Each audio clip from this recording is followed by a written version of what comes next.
Hi there. Hi. How are you doing? Fine, how are you? Good.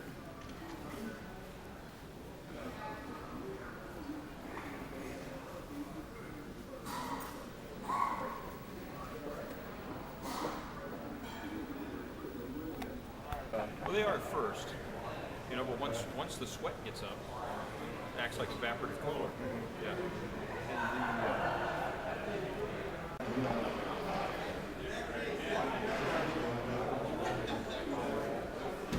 Try this on? Oh, it looked good. Come on. All right. These 7 positions all has a specific job function. Oh, okay. And so when we're in a situation like this today, for instance, the guys in the artillery battery, we're going to be training them all the time on these 7 positions on the gun. It doesn't matter if you're in the ordnance end of it, or if you're on the gun physically, or if you're a driver. Yeah.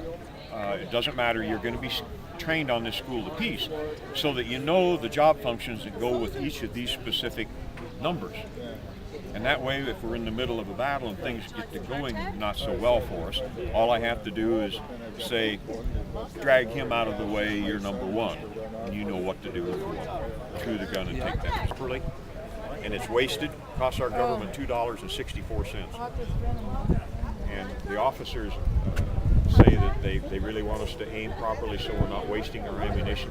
First of all, it's the taxpayers that are paying this, and it's their responsibility. We do the best that we can to not have this war cost any more than necessary. But secondly, if we're not aiming properly, then our chances of defeating the enemy are greatly diminished as well. But we try to take about 3 minutes in between each shot.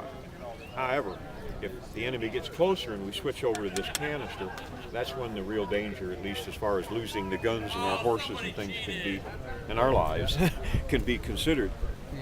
So we can nearly get off 3 shots a minute. We'll skip a little safety here and there, but it's better to have perhaps number 1 or number 2 lose a hand here than it is for everybody to lose their life. And it may be that last shot that we can get off that will be the one that will turn the enemy back away from our position, and we'll be able to save the day. Yep. So hard you'll never be able to eat it. Don't you have any salt pork? Is it ready? Later year, so they can relate.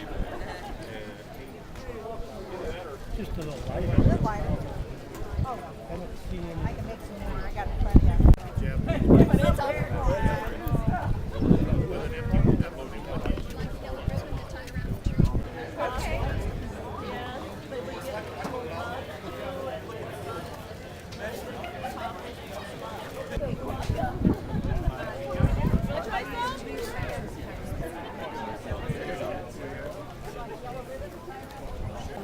Oh, go ahead, you're fine.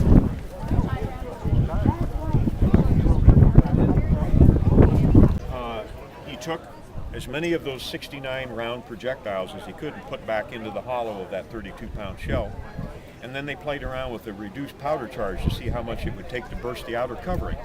His name was Lieutenant Henry Shrapnel. That's where that term comes from. So we're very fortunate that we have this to work with now. But of course they're color coded. Now you have to be able to read and write to be in the artillery. But having said that, if you look at this shell, again, as a case shot, or if you look at this shell, which is a common shell, from the outside they look alike. And they feel about the same in weight, especially if you're in a hurry.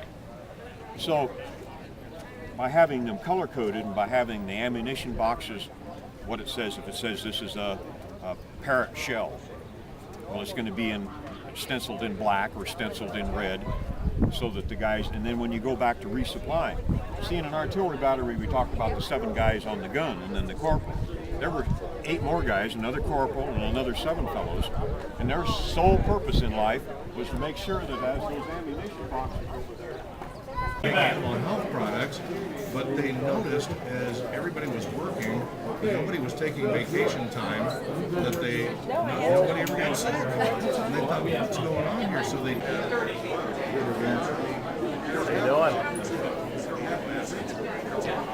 stand by.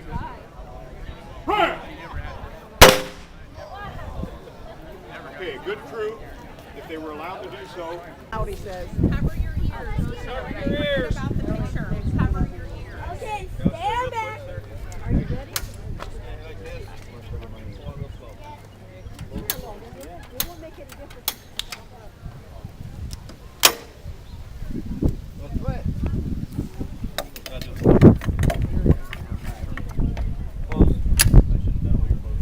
Okay.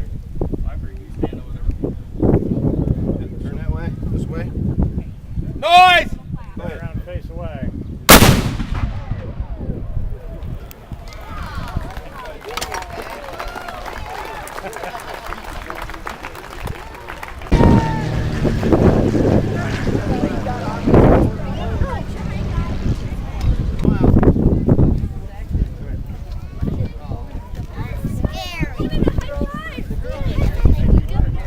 You did? Yes! Poor Governor Branstad. This is some of your constituents. Congratulations. Good to see you. Hi, good to see you. Oh, I'll see you.